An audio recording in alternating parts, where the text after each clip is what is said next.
Warning. Pro Tri News is a podcast with different opinions, knowledge, and possibly fake news about triathlon racing. This podcast is for entertainment purposes only, and some stories may be dramatized for comedic effect. Enjoy.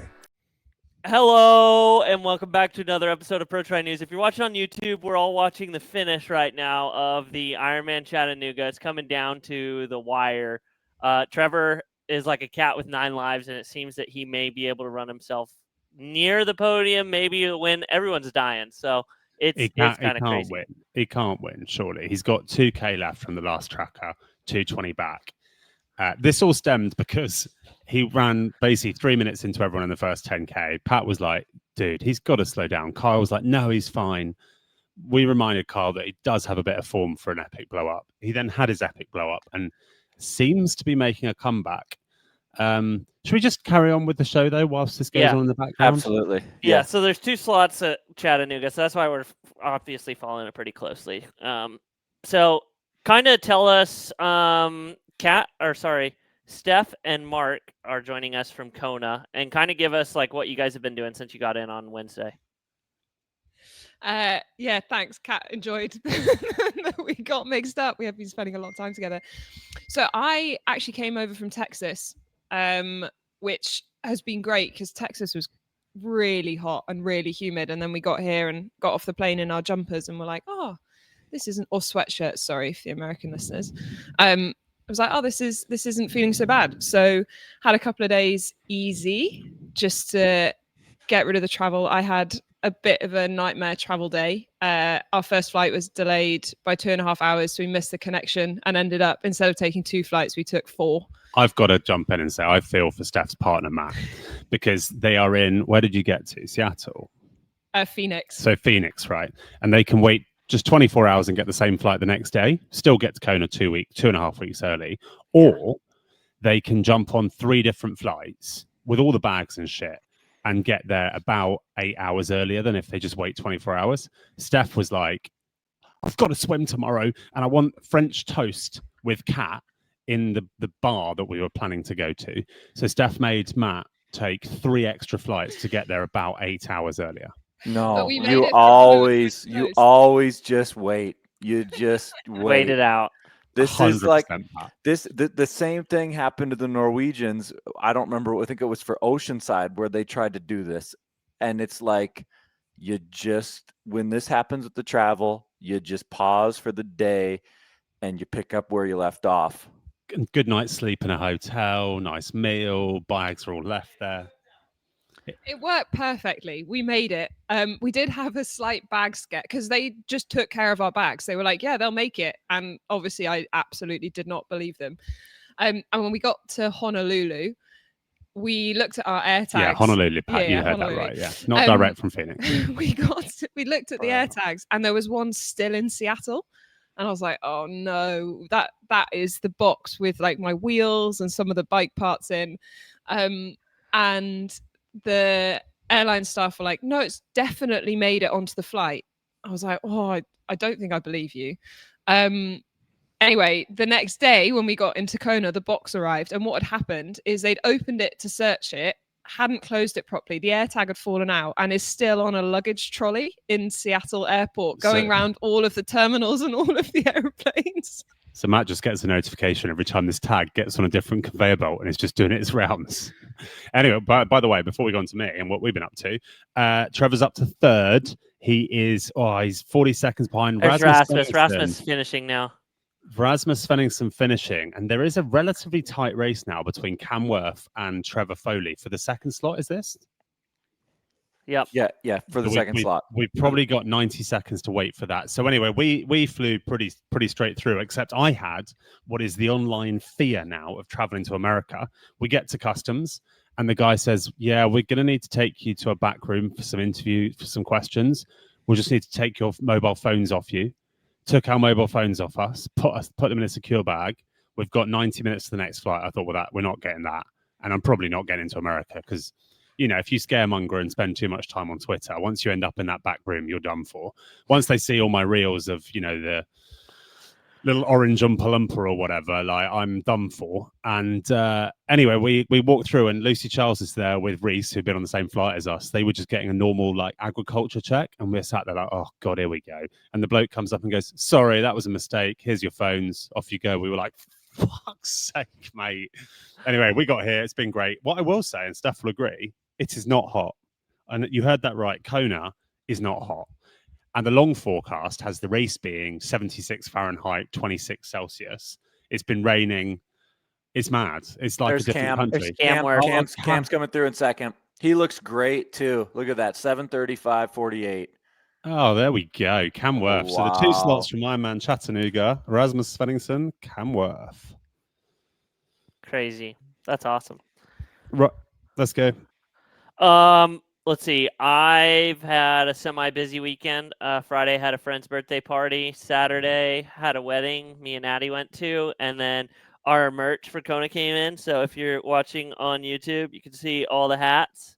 So we're gonna be we'll be trying to decide: do we bring them all to KONA and try and sell them all there, or we put them online because there's not going to be as many people that are probably going to want the hats online as well. But super pumped about the merch. The thing I'm most excited about, I'm not a big fan of purple, but a purple Pro Tri News hat it's something to behold. So well, it's the women's race, and I don't want to gender stereotype colors, but it's the women's race. We need a pink or purple, surely. Yeah. Steph, purple? Yeah, I mean, I own a purple bike, so there we I'm go. all for purple. Cool. Well, Trevor finished 3rd place, so congrats, Trev. In the women's race, to wrap up Chattanooga for the show, we have Anna Pabinger in first at the moment from Austria. Looks like she's going to win. She's running sort of fastest, but they're only through 20K. And Jodie Robertson from America. Not a really big field in the women's race there. It's 2 slots for the women, I assume, and neither of those ladies have them. So if they hang on to that, that's who you'll have qualify. Also over the weekend, we had, this is going to surprise you guys, 70.3 Augusta. Paula Finley won. No way. Yeah. 70.3 in the United States that Paula Finley won. What an absolute shocker. She won by almost 3 minutes. I will say, she looked tired across the line in those videos. Like, I think it was really hot, you were saying, Steph? Yeah, I think it was getting, it was like, I want to say 85 Fahrenheit. So like getting close to 30 degrees. People were saying it was super hot. So yeah, that'll do it. Takes its toll. And then in second place, you had Grace Alexander. In the men's side, we didn't see Lionel Sanders. He decided not to step onto the start line. And with an impressive win and another sub 110 run, Jason West. He was made to fight for it, though. Ari Klau had a really good race to finish second with a 110.42 to finish it off. And Kevin McDowell took 3rd place. Sam Appleton did not win a 70.3, which is a surprise this year because he's won a whole bunch of them. I just want to shout out 3rd place in the women's race as well, Lydia Russell. We saw her amazing at the start of the year and really coming into her own in the half distance, but then she had a bike crash and broke a collarbone. This was her first race back. And yeah, I mean, I am a big fan of a comeback story, obviously. So it's great to see her on the podium. Have we missed any other races since we last recorded? I don't think so.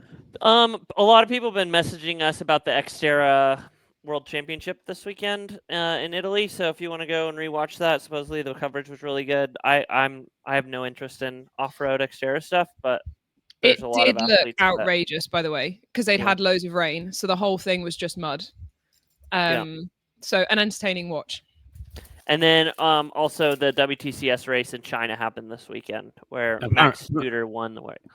And then in the women's race? Women's race was won by Beth Potter. Yeah. That was pretty dominant, it looked like. Yeah, I think so. I think she had a super impressive performance there, but it's WTCS, right? This time of year. Yeah. So there's one race left that was the last race, and then the grand finals, all that's left in Wollongong. And so the women's race, I believe, Cassandra and Beth are all even on points. So basically, whoever finishes ahead of the other and Wollongong will be the world champion theoretically. Like, obviously, there's some more scenarios that could play out that neither one of them win, similar to what happened to Alex Yee and Hayden Wild back the year Leo Berger won. But they have had some really exciting grand finals for the overall title. Yeah. Like you've seen some shake-ups of people moving up. Like that is definitely, if you're not a short course fan, just have a look at who sits where in the overalls, then do watch that race, because every time it seems to either the men or the women's race bring a banger.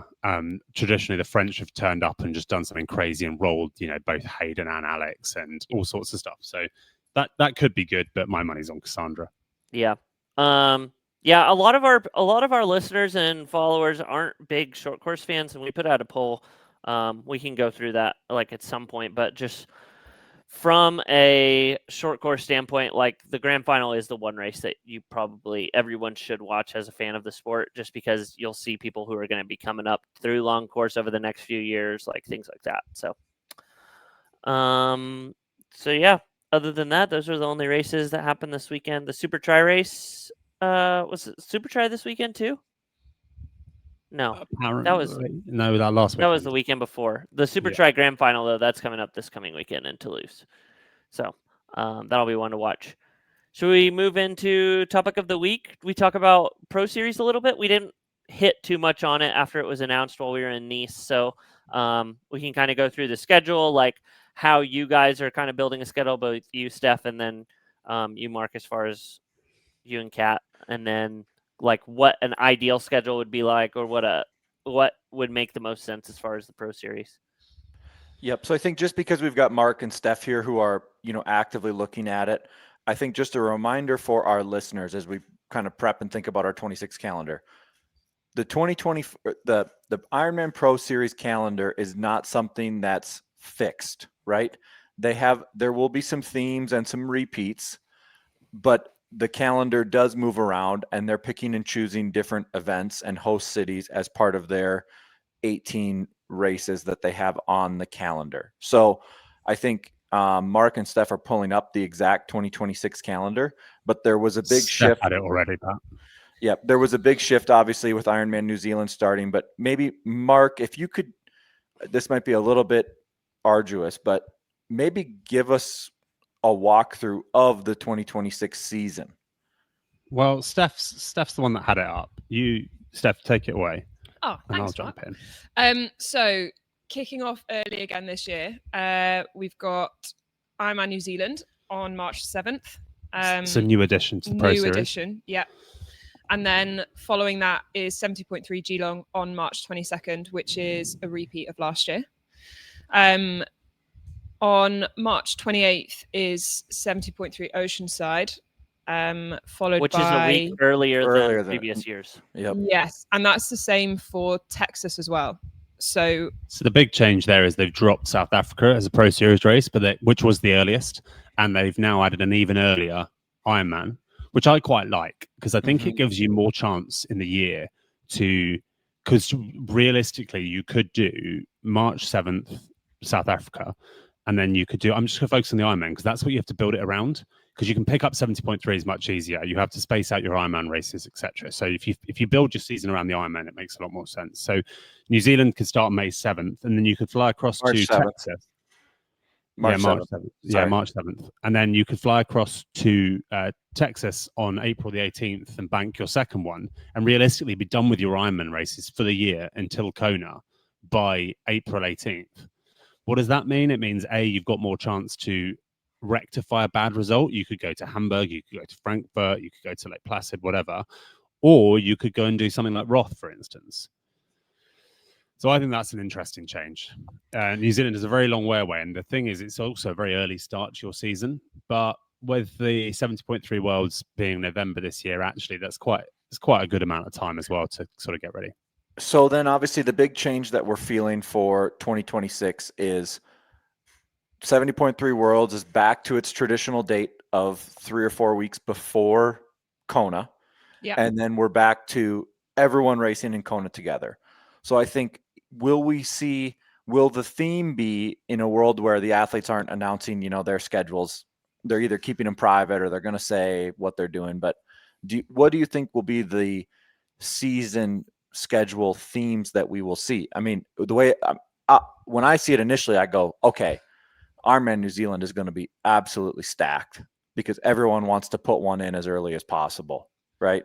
The only downside is it's a very long way for almost everyone. But like we said, Taupo holds an amazing race. So you know you're getting a good quality race. It's a pretty fair field. It's quite a technical, not technical, a rolling course. Like it's just a great race that we've had as a bucket. It's physical. It's physical. Yeah, it's physical, definitely. So I agree. I've heard rumors that it's between its original course that they've had for a long time or changing it to be 2 loops of the 70.3 World Championship course, which would be wild. Yeah, that would make for a great course. That's you're shutting down the highway, like pretty significant, but it would be incredible. Yeah, I agree. I think, though, with what we're hearing coming out of T100, that it's likely to be no contracts next year, just probably slightly increased prize money. And how easy the Pro Series seems to be to get done because you have fail-safe options. You don't have to commit to races early. I think you'll see the Pro Series, as it escalated this year, this year was better than last. I think next year will be better again. I think we'll get more athletes competing for it. Talk us through, Steph, a bit about planning your season if you are not a Christian Blumenfeld or a Kat Matthews. Yeah. Well, I have a terrible reputation for doing this because this year I've managed this was quite funny, by the way. Pick all of the races that Kat is doing and therefore get no points whatsoever. So I think it's so challenging because ideally you choose the races that do not have the top athletes turning up, because then you are able to get more points. Because if you get Kat or Laura or Lucy turning up and they're pushing close to 8 hours, say on like the Hamburg course, and I'm aiming for 8 hours 40, losing 40 minutes basically takes you down to a 70.3 score. So ideally you are avoiding the fastest athletes. That doesn't mean that it's an easy race. It just means that you are increasing your capability to get more points. So yeah, I think unfortunately, like I said, I'm really bad at doing this and seem to pick all of the races that Kat's doing. But you'd want to choose the races that are harder to get to, and because that typically means that if they're more expensive or at a slightly more challenging part in the season, so New Zealand being early or Placid probably being slightly later, and also especially for people coming across from Europe, is hard to get to. And I know it is for the Americans as well. Like the chances are it might be slightly slower. It's also a more challenging course, which I think opens up capacity for people to, like, the gaps could be bigger, but it's also a bit more unpredictable. And equally, you'd look at the proximity to Roth or the proximity to other T100 races, especially for the half distance 70.3s, because it's for the half distances, it's not just the Ironman athletes that you need to look out for. It's T100 athletes that are coming in to get world slots, because even if they aren't going for the Pro Series, they would still take maximum points if they win the race. And then if you're 20 minutes behind them, that's a lot of points lost. So I think, like, to me, the obvious soft race, and I call it soft because it's still an Ironman, will be Ironman Kalmar, followed by Lake Placid. And my logic being that by that point, you've already had New Zealand, which we all agree is probably going to be pretty stacked. You've had Texas, which is already stacked. You've had Hamburg and Frankfurt, which are already both huge races. And then Kalmar sits like a week after Roth, and it's as late towards Kona as possible. So Kalmar will be one that's a bit of a last chance saloon to qualify if you haven't banked that already. And B, I think most of the big athletes aiming to do really well in the 2 world champs coming up won't be there. So it's races like that you'll see someone that will end up doing well in the Pro Series will pick up as a race they should go and do. And then what happens then for, I'll say the guys that we saw today that just came across the line in Chattanooga, right? Does the schedule seeing the schedule for 26, is that why we're going to see some people do late season Ironmans to punch an early qualification for the 2026 season? Or where do you think that when they announce the schedule as they do around this early World Championships, it still gives end of season some decision? You've got a little bit of runway then to make a decision in 25 for how your 26 shapes up. Where does that land for most people? And again, I'd say, let's remove the KBs and the Cats from this conversation, right? So well, definitely, I think you have to remove the big names, because if you're going to one of these late season races, and I know Steph is beside me off to Arizona. Yeah. what you're doing is adding another Ironman that doesn't give you Pro Series points just to try and qualify. So I think you go to those if you want to bag a win or a really good Ironman result. You need the prize money from an individual Ironman. Cool. Or you want qualification early without the big names coming. But it's like an additional Ironman that won't score you points for the Pro Series. And you're doing it anyway, which is an Ironman in your legs. And like people always say, you do only have so many Ironman races in your legs in your career. And within a year before a World Champs, you kind of want to minimize those. And those you do take on, you want to get bang for your buck. So if you're a good, confident athlete to qualify, you only want to do Pro Series Ironman races, in my opinion. Okay, so then here's the big one that I saw then. This is a personal one when I'm observing this. And I think this skews a little bit towards more on the men's side. It's harder to qualify as a man. There is sorry, I'm going to pivot a little bit. I'm going to say what I learned in watching Nice is that would Christian Blumenfeld give back his dominant performances in Texas and Frankfurt to have a little bit more on the table in Nice? And will we see an athlete that's maybe capable of winning the Ironman Pro Series on the men's side opt out and say, hey, look, I'm actually just going to do 2 Ironmans next year. And I'm going to toy around a little bit more. I'm going to bop in and out of the T100 because I might see a little bit more convenience in that schedule, make a little bit of money. Literally and then what Lucy Charles has done, right? Yeah, with one less Ironman. Yeah. I think she didn't even do a Pro Series Ironman race. So yeah. Sorry. That's what yes, I meant that as I'm confirming. Yeah, I think so. I will say that with the early ones, like with March, starting in March and April, I don't think you can blame an October performance on having raced in March and April. So if you wanted to get it out of the way, these early ones do that. If you leave it because you're on this old school belief that you need a huge winter, then I think you end up backloading too much, and it's quite hard because the problem is you taper, so you lose fitness by the time you start the race. You then recover, so you've lost more fitness. Then you have to build back up again. Like, it's hard, but I don't know. I think what you must avoid probably is turning up to New Zealand at 100%. That you fuck that. If you've done that, you've probably made a mistake. I actually think it will. That the New Zealand race, we will see athletes that do that intentionally, and because I mean it's something that we've talked about because I had a holiday. It wasn't quite a holiday, but I had a holiday all through June. I didn't train for, I think it was 6 weeks. I had to have off to recover. So I'm turning up to World Championships feeling like it's the start of my season rather than I'm exhausted and it's the end and I need a break. So we've had conversations around actually do we see New Zealand as a peak to then come off it and have off season after that. So as an athlete who isn't one of the top athletes, it could give me the opportunity to be ready in a way that others aren't, just because of the cards that I've been dealt over the last 12 months. And I think there will be athletes that approach it in that way. And as long as it's intentional and you then manage the season afterwards appropriately, they could then come back for an October performance that is incredibly strong. But if you try and race hard in March and then April and then tick off 2 70.3s where the intensity is so much higher, you could run flat by the time you get to October. What you really honestly could do, and this would be one of those wild seasons, a bit like Kat had last year, you could, it would be pretty groundbreaking. You could go New Zealand, then go to Geelong on the way to Australia, fly into California, do Oceanside, do Texas. You've done 4 races in 5 or 6 weeks. You accept you're fucked by the end and then put your feet up for a month. Literally take a month off and start again. I'm trying to convince Kat to do that, by the way, and she's absolutely none of it. I guess what I think the big X factor here is ultimately look, we're led to believe the T100 will do no contracts next year, and they're going to open it up. The questions that is that it leaves open then is how do you get an entry into a T100 race, right? So right now they're using a world ranking system that's their own under the World Triathlon umbrella. So somebody like a Kat Matthews or a Magnus Ditlev or Lionel, for instance, have no points under that system.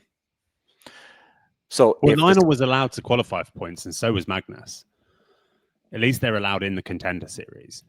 Sure, I forgot about that. So they got to do. They could have scored points. They just haven't done well enough. Haven't done. Yep. Whereas Kat and Laura, for instance, are literally not even allowed to score points to qualify. So there has to be a complete I forgot about that. There has to be as well, just to be fair to everyone. There has to be a complete rewrite. Well, no, but it would be even. I mean, there's anyone that got offered a contract last year and turned it down. There's a bunch more had names an on that automatic. list. But had an automatic qualifying one, like an automatic one, right? Yes, it was only automatic. So if you were maybe Lionel got offered one, he's still allowed to be on a contender series, right? Whereas it's just Kat, Laura, and Sam Laidlow is my belief, and Magnus. Oh, and Magnus. Well, Magnus was automatic. Yes, yeah, because he was fourth in the series or whatever. Yeah, there's some other names we're forgetting. Really, the auto qualified that turn it down? I don't think there are. It's a small list. Yeah. It was whoever was in the top 10 obviously got those auto ones. Yeah. So there's four athletes banned from the T100 next year, essentially, as it stands. Banned. Not allowed to compete. And T100, they wonder why they have to call us Pro Ironman News. That's what they call us behind the scenes. You literally banned my wife from your series because she didn't want to take the cash. So, take on the grief, you call. Just saying. I forgot about. So there's gonna, but my point would be there's gonna have to be a complete rewrite of those rules, presumably, on how athletes get in and out in a world where they go to no contracts. So that's, I mean, the big thing they got to announce still is the calendar. We know that that's going to take a while and still be fluid once it's announced. And then part 2 will be the actual entry process if you're an athlete to get into these. They're going to have to completely rewrite that as well. But I guess, Mark, my point is, for some of these athletes that are in the middle, right, where they're roughly ranked, we'll just make up, 6th to 20th in the world. Just think of those athletes in that ranking. T100 could make it easier or change the decision process a little bit for the athletes if they say, hey, look, we're not doing contracts, but we are going to pay the first $2,500 of your travel every time you come to one of our races. That may make it easier for an athlete to, when they're deciding, okay, am I going to go to 70.3 Swansea or am I going to go to T100 Frejus, right? And I think that's just that's going to be a variable that we don't have the answer on how it's going to ultimately affect the Pro Series for 2026. I think T100 needs to worry about getting their calendar out before people make decisions if they're going to do T100 versus Pro Series. Yeah, Kyle, of course, but we're talking about how this impacts the Pro Series. I think we can make really clear decisions on how the Pro Series will look when we think about the top 3 males and the top 3 females. Where it becomes much more murky when we're trying to forecast what the 26 Pro Series looks like are when we're taking the athletes who are ranked 5th through 20th. Mark, is that fair? I think it's totally fair. I think the perk that Ironman have, and it's almost unfair on the T100, is they have a bunch of races that they've run for years and years and years that they make huge profit off, so they know they're going to run anyway. And all the Ironman Pro Series really had to do was find the cash, pick their own races that they're already running are going to be Pro Series, and do a little bit of media around it. Whereas the T100 are having to literally negotiate with towns, put on races, join another governing body. Like, they had a much bigger task. So we do recognize that when you bash the T100 for not having their calendars out, their job is totally different from Ironman's. Their incentive to run races, the town's incentive to host them, is less than Ironman's. Because if Ironman put on a 70.3 in Europe, it will sell out in 3 months, and you will have 2,500 people turning up. Done. And most of them they've already done. So that's the real perk to Ironman. That's why they'll get so many athletes sort of planning it into their calendar early. Because once you put that schedule together, it takes more money than you would think to change an athlete's mind, I reckon. Because they start training towards it, they start booking flights, they get in their headspace. So I think that's a perk of the Pro Series. I think it's also probably the races like Happy Valley, that's North American 70.3 championship, that there was only 700 people that did that race last year. So now Ironman can use it as saying, hey, this is regional championship and it's Pro Series. Everyone's going to come and register and want to do it because your Lionel Sanders, Paula Finley's, like the people that matter to the North American audience, they're going to now be like, oh, well, I'm going to go do that race now. Now that automatically that race went from 700 athletes this year to it's going to be 2,000 plus next year. Yeah, for sure. And I think for me, like planning if I'm looking at planning my calendar, I would be fortunate to get a T100 invite. So I could never plan my season around that because the chances of it are much less. Whereas the Pro Series, the certainty is there. It's open. You know, it's an open series. You can apply to enter if you want to. So I can, by the end of this year, I'll know where I'm racing, when I'm racing, all being well and things not going wrong, which when you're an athlete and you've got finances to consider and you've got travel to consider and you might have a job that you're having to work around. For those of us that aren't at the top, they're really important parts of how we make the decisions about where we race. And like what races that you're going to do that maybe aren't Pro Series, like either the people like that are racing Ironman Chattanooga right now of like, hey, I just want to get, like, I know that my fitness is there. Either I just raced in Nice or I've had kind of like an up and down roller coaster season. I'm going to get bag at early qualifications because then I don't have to stress about it for next year for the Pro Series. And I don't have to like basically go to the well at these Pro Series races. Now I can like race kind of freely going into that. Can I bring up another point that I'm wondering? We spoke about when the series came out, right? We were questioning the points, right? And if they were fair and if that system made sense. Now, I think 2 years on, I like the every second counts. I think it makes sense. I think we're on board with that. But Steph brought up a point that said, you know, look, if you're going to a race and you're going to finish potentially 40 minutes down from Cat, you're going to get a 70.3 score. And could there be some sort of adjustment to the points to limit that gap? Because I do think that, I mean, we've got a little bit of a runaway train on both the men and the women's side for the series this year. And so I think we lose a little bit. Like, we're really shaking her head, by the way. She doesn't agree with that. No way. There's like 10 minutes. Are you looking at a different standings than we are? And the men. I'm sorry. Okay. Explain to me the scenarios. I mean, I don't like that Kat's listening to this live, but please explain to me. She promised she wasn't going to, but she can't. She can't the scenario. Okay, barring it needs to. Kat and KB. Here's what they got to do. They either got to have a insane, weird mechanical. They've got to have some sort of illness or sickness or injury. How else do they lose the series? Well, the World Championship is more points.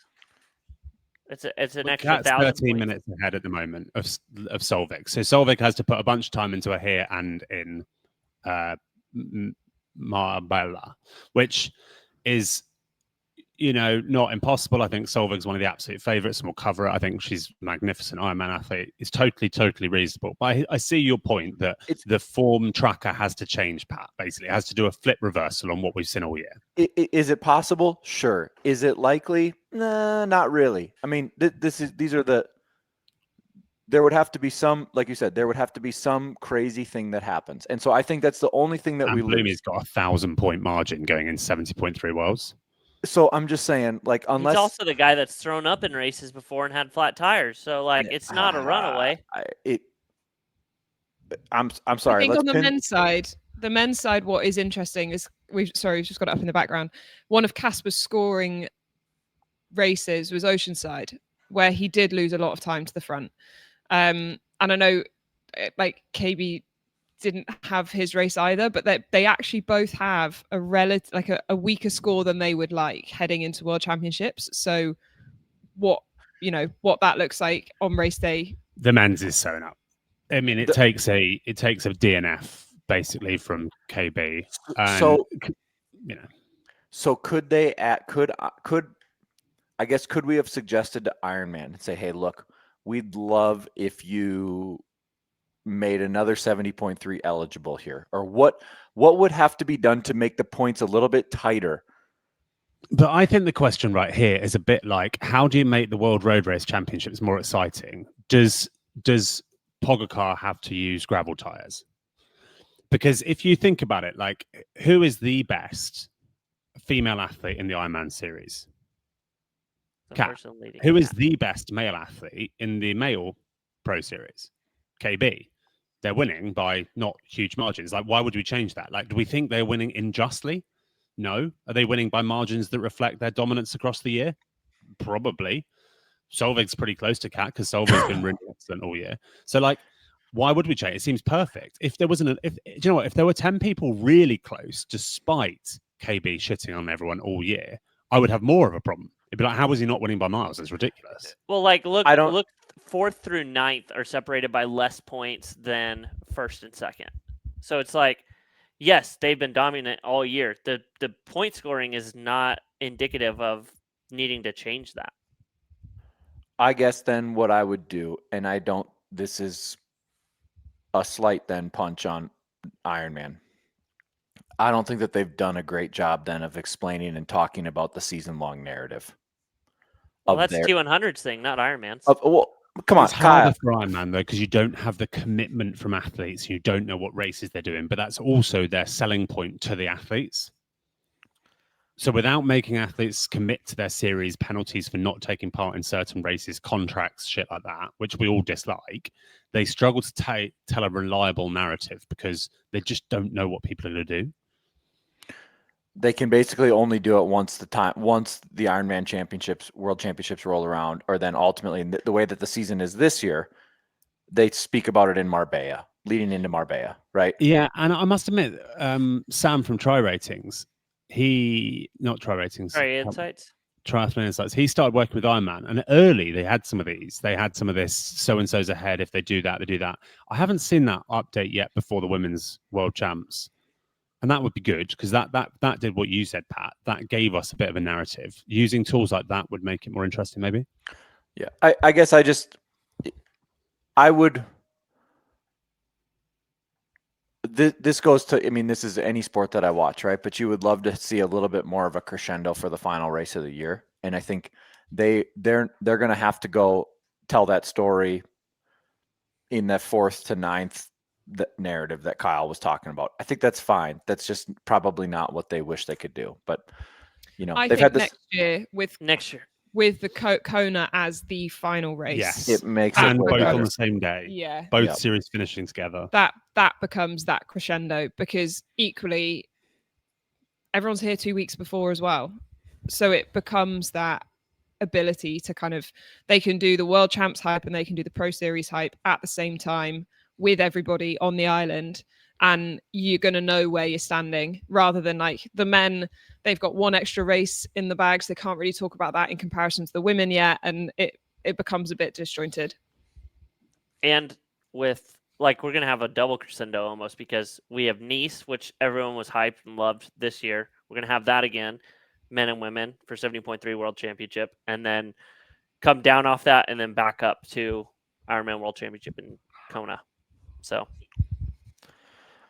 did we go through the full schedule of what changed, anything like that? Do we want to do that? Do you guys care? I think we got it close enough, and we understand that. The races that are in and out, and the impact. I mean, there are fewer races next year, right? There are fewer 70.3s. And one less Ironman? One more. Oh, there's one more. Because Kalmar, what was the equivalent of Kalmar? Cairns. Yeah. True. So Kalmar and Cairns. And then South Africa and New Zealand have swapped. So the Ironman are the same. But we're missing an early European 70.3. So we had 70.3 Venice de Solo last year. Which is there again? No, this is last year, sorry. Oh, sorry. But we don't have that this year. Because the first one is 70.3 Provence, Elsinore, Swansea, Zell MC. I think Venice Jeslo was a bit of a soft scoring 70.3 because it was in the middle of all the Ironman races going on. It's partly where Solveig got her 2,500 points as well. So get rid of that. Pop it, make them all as competitive as possible. I think. Oh, maybe it is the same. They've just rejigged the season. What races are you glad to see on, and which races are a bit? To be honest with you, I did enjoy my time in Swansea. I was kind of shocked they brought it back. Swansea is legit. Wales is awesome. I was pretty bummed after going to Cairns this year. I was pretty bummed to see that one fall off just because it is an incredible destination. If you ever have the chance and you want to go do a destination race, you should go to Ironman Cairns because you can go see the Great Barrier Reef. But the way you've said that, because we have lots of Welsh listeners, you put Swansea just ahead of the Great Barrier Reef coast Ironman Cairns. I mean, that's what Carl's just done. I think we all agree with it in the room. So big up the Welsh fans. The amazing local place of Wagamama's Asian fusion local cuisine, Asian fusion. And then Nando's chicken. I mean, with those two local restaurants, Swansea is like pinging. The Americans won't get that so much, but they are both. I think I just won some. I won some GB listeners. No, right there. look. I think that with the Pro Series, with the races that come in and out, I think we know that that's going to be the case ahead of time, right? We know that it could be here today, gone tomorrow. I think for Ironman to come in and bring a race in like Happy Valley, that only had 700 people last year, that presumably it's going to be a lot more in 26. That's the exact point of the impact that the Ironman Pro Series can have on a venue. We don't need to keep going to Oceanside every year because we know Oceanside's going to sell out, whether it is a Pro Series or not a Pro Series. So you got to do Oceanside because it is such it's an iconic weekend, but it gives them the flexibility to say, how can we put a spotlight on the Swanseas, the Happy Valleys, Boise's added onto here. Don't dump Swansea in with Happy Valley. Fucking hell. I would pick. I've been to both places. I would pick Swansea over Happy Valley. Let me be clear. But Happy Valley must be terrible. But you understand. I mean, my point stands. Yeah, your point is perfect. And what it's really nice is because they're in year 3, they have the data to show that does a Pro Series race tick the flag beside it is Pro Series race affect their subscriptions? And clearly it does, or they wouldn't be using it now as a flexing tool. And what we get from the Ironman lot is they have found that. They found it affects 70.3s more than Ironman races, which is great because that's the ones they need to fill up. The thing for me about this series next year that makes it even better than this year is the 70.3 worlds before the Ironman World Champs again, Ironman World Champs same weekend. I just think it makes it so much clearer for them, and it makes it way more exciting to have the final, like Steph said, in Kona. But it's not a guarantee we get that, because obviously in Oman in 29, it's going to be after Kona again. So the 70.3 worlds before Kona is not something that's set in stone through the end of time, right? Yeah. So I think the beauty is that now we've got 5 years of runway with the Pro Series, given the Oman deal. That's exciting. And I think that it will, I guess what it leads me to believe is that we've got capacity for it to even grow more than what we can picture right now in 27 and beyond, right? Because they would have known what they were really thinking for the 26 calendar probably before the Oman deal was fully baked.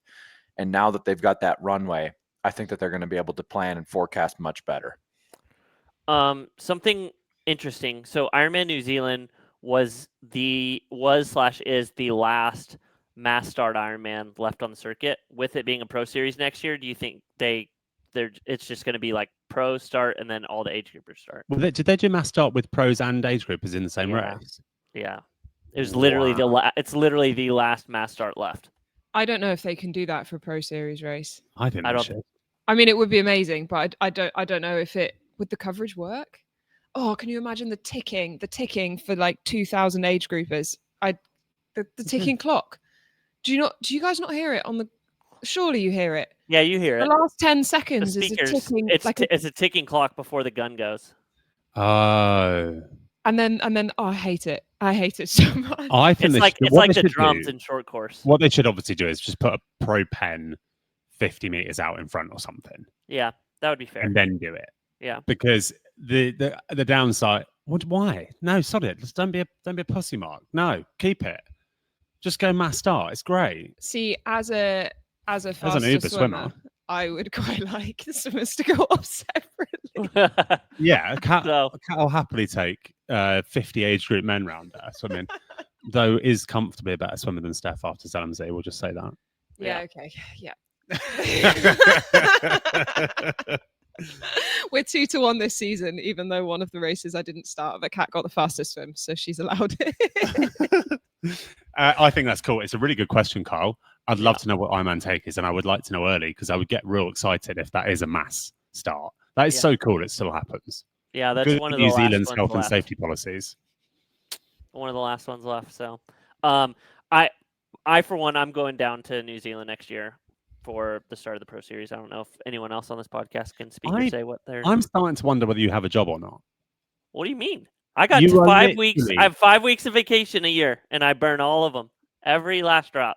Mate, you have been on holiday triathlon commentating more than 5 weeks this year. I'm not having that. Which is Roth, then into Swansea, then home, then London, T100, then... No, I didn't do London. I didn't do London. What else you done? You did Nice, you did Cairns. I did Nice, Cairns. You were in Texas. But that was that was a weekend trip. KONA. I'll be in KONA. That's it. Right, I'm not going to Marbella. I'm out. Oh, okay. Right, fine. Yeah, I'm out of vacation days. And then it resets Gen 1. It resets, so... Okay. I'll tell you what, 5 weeks holiday in America, it's like you're barely working. It's a win. That's one of the best things about working for Corey's Audiovisual. So nice little plug.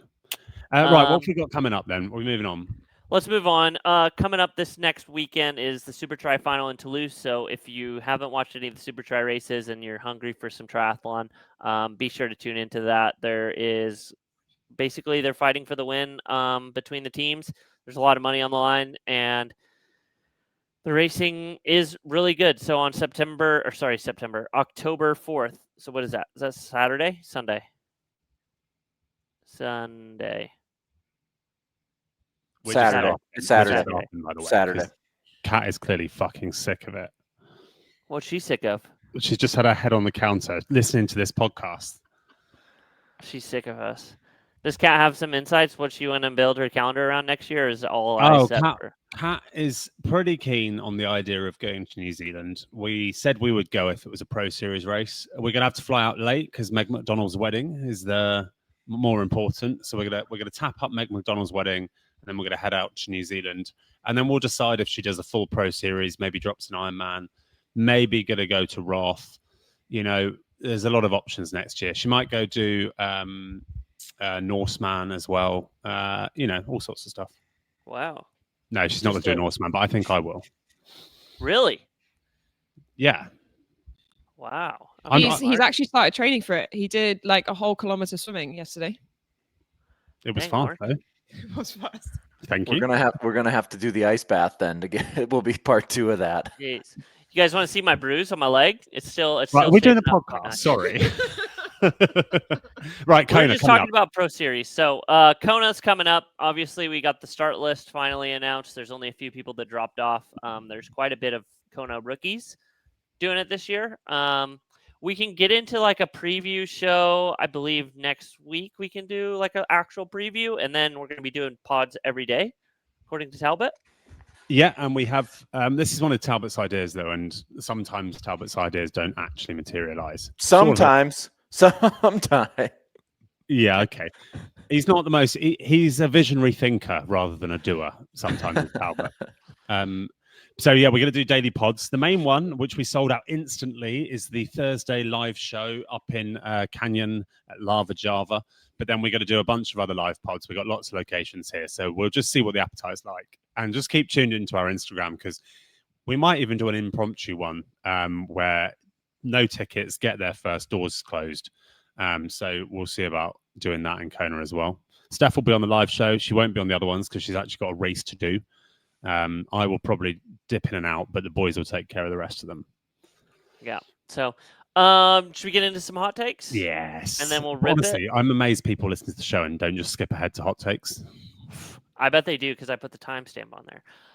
So last weekend, Jody Robertson did Ironman 70.3 Jones Beach. That was an age group only race. How do you guys feel about pros doing age group only Ironman races? Because it is allowed. It is allowed, and it's not the first time because Anne Haag did 70.3 Nice last year as well. Yeah, that one's more egregious, isn't it? Didn't she? She ran like a 1:12 or something. Yeah, it was insane. She ran so fast. I think that we are limited as professionals as to which races we can turn up to, and having been in a position where I know I am unfit and I know I'm not ready to race, the mental pressure for turning up onto a professional start list when you feel like you're not ready is enormous, and it can really knock confidence. So I think there is a time and a place for doing it, and as long as you don't turn up and win and you're like, oh yeah, I just won this race, you just getting a race in a race environment. I don't know why Jodie did it. She's racing Chattanooga today, so I doubt it was a fitness or return to racing thing. It could just be that it's a home race for her, which again is like, that's quite a special thing to do, go and race a home race. But when, like, does it becomes an issue if it impacts the age group race at all? So I think the issue, so I used to be against it. I've changed my mind. The issue comes if it's a pro that's not really a pro. They're kind of right at the back, and then they go and like sort of semi-celebrate winning a race, right? I think that's a bit cheap. Give up your pro license, do it that way. If any other sport, right? If Max Verstappen goes to his local go-karting ring and enters a league, everyone there would be over the moon. They'd expect to get beat by him, not a problem. You know, like if a pro football player went and played in some Sunday league football, everyone would love it. It's great. It's good. It's, you know, it's just good entertainment. It's good to engage with amateurs in the sport. If Lucy Charles goes and does an age group race and dominates everyone, does it detract from everyone's abilities and achievements? No. Like, what are you doing? If she didn't start, are you kidding yourself? You might have beat her. Like, yeah. I think it's absolutely fine. I just think if you're a pro racing in an age group race, you go nowhere near celebrating it. They probably shouldn't even put a tape out for you. You know, like you just got round and you had that's fun. where the rub is Ironman put the tape out and posted it on the Ironman America's page, and people are like, they shouldn't have done that. They shouldn't have done that. But they should have done, pro athlete so-and-so takes part in an age group race, or does a little video of them overtaking amateurs and shows the standard difference. Like, I've got no drama with that. Well, and also because Ironman has an open category now, don't they? Rather than, so it's age group for awards and slot allocation, and then they've got open. So there's no reason really that a pro couldn't race in the open category. And then they're just taken out. They don't even appear on the results. I got no dramas with it. That's the hot take. Cool. Moving on. Ironman Arizona. So I've heard through the grapevine that Ironman Arizona, this is the last year for it. But I've heard through the grapevine that there was a lot of hurdles to even make this happen this year. There was a threat of it having to be canceled. Just the way that the bike course is, and it crosses through an area that a lot of people like to gamble at. So you can kind of read between the lines there. But just want to give a shout out to Ironman for making it actually happen this year, because there was a massive threat of it maybe possibly not happening. So this has been a huge iconic race. It was the first ever full Ironman distance race that I went to support some friends back in 2013. So kind of a full circle moment. Awesome that this race has gone on for as long as it did. It's been host to one of the fastest Ironman times ever, with how incredible the course is and fast and opportunities that lie. So if you're a pro athlete or age group athlete racing that race, be sure to soak it in, because this is going to be the last year for it, at least for a little while. Cool. Moving on to T100. I don't know who added this. No, T100 and World Tri will merge. Doesn't work. One's a for-profit corporate enterprise, and the other one is a world governing body of an Olympic sport. Yeah, and I think what the hot take submission meant was probably, let's look at the business that World Triathlon has to be in that they don't want to be in, and that's event organization. I thought you were going to say rules and regulations. I want to take it easy on that this week. And so I see a world where World Triathlon effectively hands over all of their events to the T100 and says, hey, you've got these World Cups, these World Series, please go and put on events next to them. So whether that's a T200, a T100, a T50, I think that's where we start to see the T100 have to build out their business moving forward. And that to me is a likely transition for World Triathlon to give up. They don't want to promote races. They want to be a governing body, and this would give them more time to do the rules and regs. So maybe. Yeah.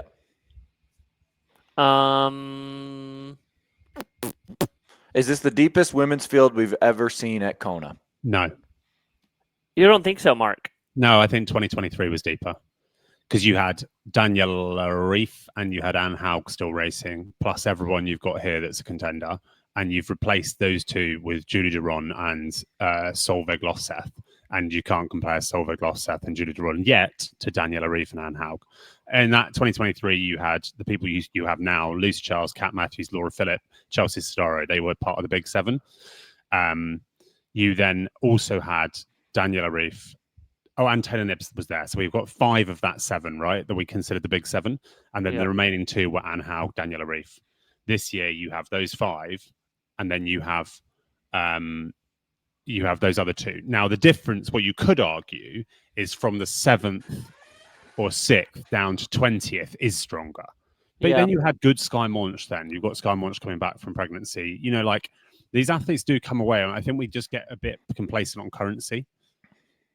I feel like we also had the golden era of triathlon, like the 2007 to 2015 Sorry, era. Kat would like to have an opinion, or she's not allowed to make stupid hand gestures and mouth stuff off in the back. Come on, Kat. Come on, Kat. Come and explain. Come on. Give it to us. She's doing it. Tell us how stupid we are.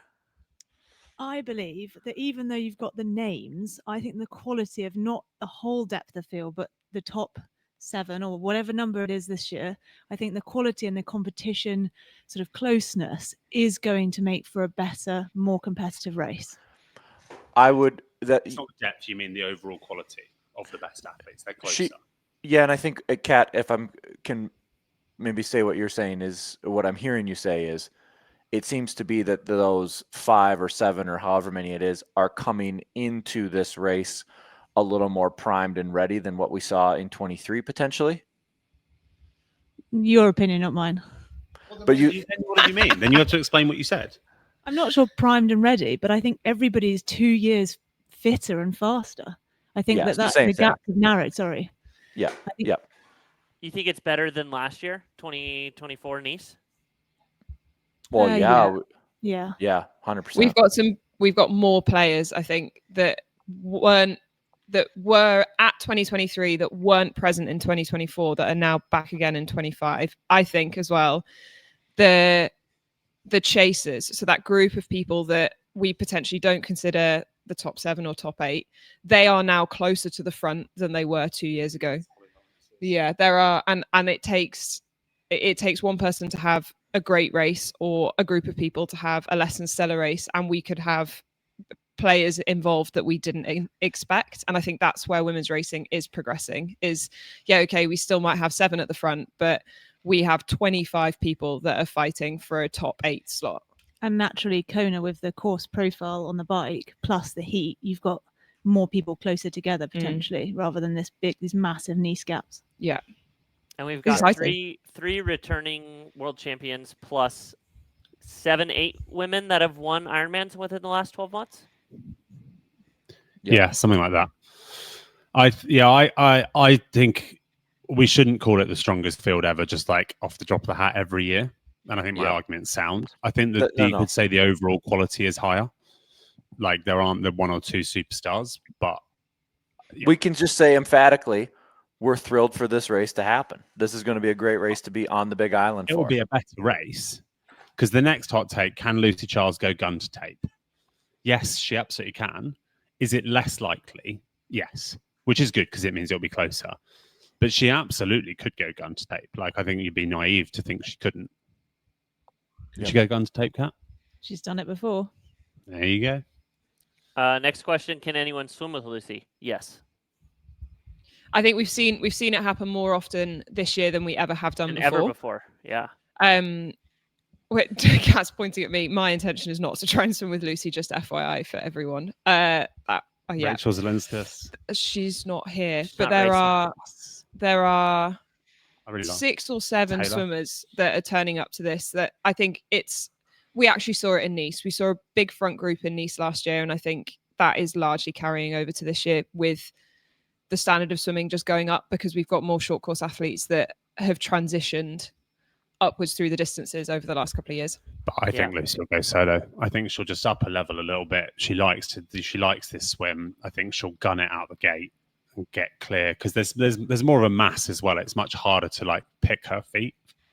Yeah. You know, she doesn't have the pontoon. She doesn't have all that. Like Taylor can't just pick the number next to her. Taylor has to fight for the slot to be beside her. It's messier. It's choppier. I think she'll still go solo.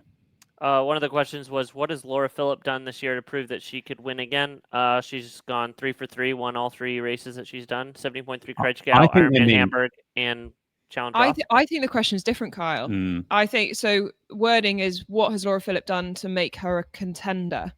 I don't think there's one thing other than she's just been super consistent and done the work in training and spent time with Phillip working out what it is that she needed to work on and just gone away and done that. Yeah, it means how did she get to the 2024 point where she won the world title and now she's a regular contender? I think it was just years and years in the sport, gradually getting better, not rushing stuff. She's been injury free for a while.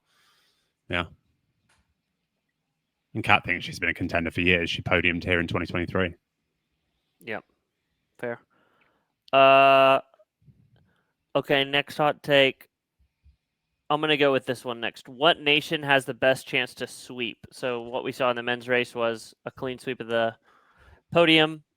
Is there a country that could do it? I think, well, GB.